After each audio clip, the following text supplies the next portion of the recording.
Hostel, ये शब्द सुनते ही कितनी सारी यादें ताज़ा हो जाती हैं, है ना। दोस्ती, देर रात की पढ़ाई और न जाने क्या क्या। लेकिन सोचिए, क्या हो अगर कोई हॉस्टल यादों की जगह नहीं बल्कि एक भयानक राज को अपने अंदर दफन किए हुए हो। आज हम बात कर रहे हैं कार्तिक नाम के एक स्टूडेंट की, जिसकी पढ़ाई के लिए एक शांत कोने की तलाश उसे सीधे एक खौफनाक अतीत के दरवाजे पर ले आई। सोचिए, ये शब्द कार्तिक को उसके ही रूममेट ने कहे थे। ये तो बस आने वाले खौफ की एक छोटी सी झलक थी। तो चलिए कार्तिक की इस रोंगटे खड़े कर देने वाली कहानी में उतरते हैं। बात है साल 2016 की। कार्तिक एक बहुत होनहार स्टूडेंट था, जिसका बस एक ही सपना था, बोर्ड की परीक्षा में टॉप करना। लेकिन उसकी इस लगन के रास्ते का रोड़ा थे उसके रूममेट्स, जिन्हें पढ़ाई से ज्यादा पार्टियों में मजा आता था। तो एक तरफ था कार्तिक, जिसे अच्छे नंबर लाने थे, और दूसरी तरफ उसके दोस्त, जिन्हें बस पास होना था। अब जाहिर है, इस माहौल में पढ़ाई तो हो नहीं सकती थी। बस इसी टकराव ने कार्तिक को एक नया हॉस्टल ढूंढने पर मजबूर कर दिया। एक ऐसा फैसला जो उसकी पूरी जिंदगी बदलने वाला था। जब कार्तिक हर जगह से हार मान चुका था, उसे कोई भी सस्ता और अच्छा प्राइवेट हॉस्टल नहीं मिल रहा था, तभी उसके एक रूममेट ने एक अजीब सा सुझाव दिया। पास में ही एक सस्ता सरकारी हॉस्टल था। कार्तिक के लिए तो ये जैसे उम्मीद की कोई किरण थी, एक ऐसी जगह जहां उसे वो शांति मिल सकती थी जिसका वो कब से इंतजार कर रहा था। लेकिन ये सुझाव इतना सीधा भी नहीं था। इसके साथ जुड़ी थीं कुछ चेतावनियां, जैसे कि लोग वहां ज्यादा दिन टिकते नहीं हैं, कई तो आधी रात को ही अपना सामान उठाकर निकल जाते हैं। हॉस्टल में ज्यादातर सिर्फ नाइट शिफ्ट करने वाले लोग ही रहते हैं, मतलब रात के वक्त वो वहां बिल्कुल अकेला होगा। कार्तिक ने इन सब बातों को ज्यादा तवज्जो नहीं दी। तो भाई कार्तिक अपना सामान लेकर पहुंच गया उस हॉस्टल।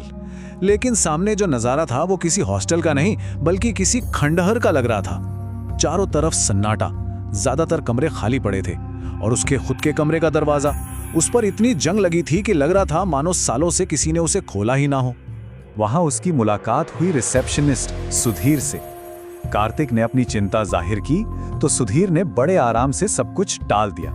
बोला, अरे ये सब तो बस अफवाहें हैं, लोग यहाँ के कम किराए से जलते हैं, इसीलिए ऐसी कहानियां बनाते हैं, डरने वाली कोई बात नहीं है। सुधीर की बातों से थोड़ा सुकून मिला।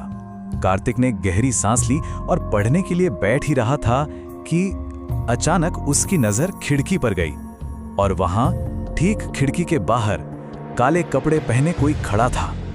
एक परछाई जो बस उसे ही घूर रही थी। एक पल के लिए तो कार्तिक का दिल बैठ गया, पर फिर उसने सोचा, हो सकता है किसी को मदद चाहिए हो। इसी सोच के साथ वो हिम्मत करके धीरे धीरे दरवाजे की तरफ बढ़ा, ये देखने के लिए कि आखिर बाहर है कौन। उसने दरवाजा खोला और सामने कुछ भी नहीं, बिल्कुल खाली, खामोश गलियारा। और ये खामोशी किसी भी शोर से ज्यादा डरावनी लग रही थी। खैर, वक्त गुजरा, रात और गहरी हो गई। तभी अचानक दरवाजे पर जोर जोर से दस्तक हुई। कार्तिक ने दरवाजा खोला तो सामने सुधीर खड़ा था, वही रिसेप्शनिस्ट। लेकिन इस बार वो शांत नहीं था। उसका चेहरा पीला पड़ चुका था, वो बुरी तरह कांप रहा था और पसीने में भीगा हुआ था। ऐसा लग रहा था जैसे वो आज हॉस्टल का वो भयानक राज बताने के लिए तैयार था।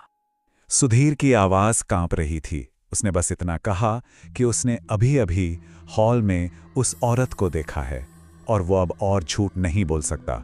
उसने कबूल किया कि हॉस्टल के बारे में जो कुछ भी कहा जाता है वो सब सच है और खतरा बहुत बहुत असली है। और फिर सुधीर ने उस हॉस्टल का वो खौफनाक इतिहास बताना शुरू किया। ये कहानी थी एक औरत की जो इसी हॉस्टल में काम करती थी। एक दिन हॉस्टल के मालिक से उसका बहुत बुरा झगड़ा हुआ। बेचारी इतनी हताश हो गई कि उसने उसी गलियारे में खुद को आग लगा ली। और सबसे डरावनी बात, मालिक और बाकी स्टूडेंट्स बस खड़े खड़े तमाशा देखते रहे। किसी ने उसकी मदद नहीं की, और बस तभी से उसकी आत्मा यहाँ भटक रही है, बदला लेने के लिए। सुधीर ने बताया कि उस औरत के मरने के ठीक बाद गलियारों में उसकी आवाज गूंजने लगी, एक कसम लेते हुए, मैं यहाँ पे किसी को जीने नहीं दूंगी। ये सुनते ही कार्तिक के तो होश उड़ गए। उसने फौरन अपना सामान पैक करना शुरू कर दिया। सुधीर उसे रोकता रहा कि सुबह तक रुक जाओ, क्योंकि वो आत्मा अभी बाहर गलियारों में ही घूम रही है। लेकिन कार्तिक ने एक नहीं सुनी।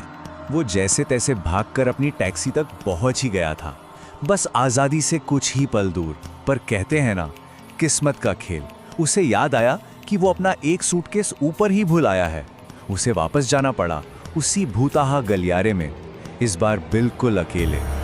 और वहां गलियारे के दूसरे छोर पर उसने उसे देख ही लिया। वो औरत काले लिबास में, उसके चेहरे पर एक बहुत ही अजीब डरावनी मुस्कान थी और वो हाथों से कार्तिक को अपनी तरफ आने का इशारा कर रही थी। अचानक कार्तिक का सारा डर गायब हो गया। उसे एक अजीब सी शांति महसूस होने लगी।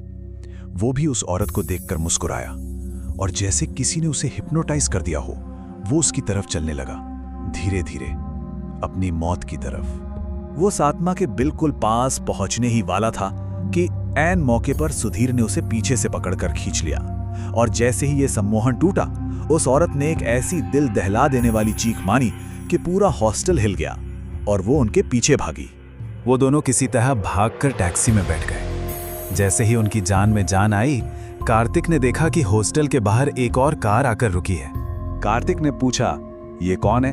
तो सुधीर ने जो बताया वो सुनकर कार्तिक के पैरों तले जमीन खिसक गई। सुधीर बोला, मैंने उसे यहां बुलाया है, ये मेरा मालिक है, वही आदमी जिसकी वजह से उस औरत ने अपनी जान दी थी।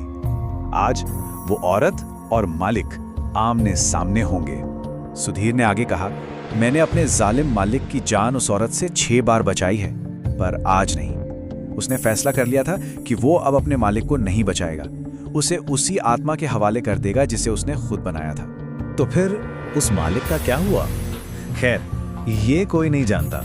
उसकी कहानी भी कर्नाटक के उस भूता हॉस्टल की दीवारों में कहीं खो गई। ये कहानी एक डरावनी याद दिलाती है कि हर इमारत की अपनी एक कहानी होती है। कुछ कहानियां दीवारों में दफन हो जाती हैं और कुछ अपने पूरा होने का इंतजार करती हैं।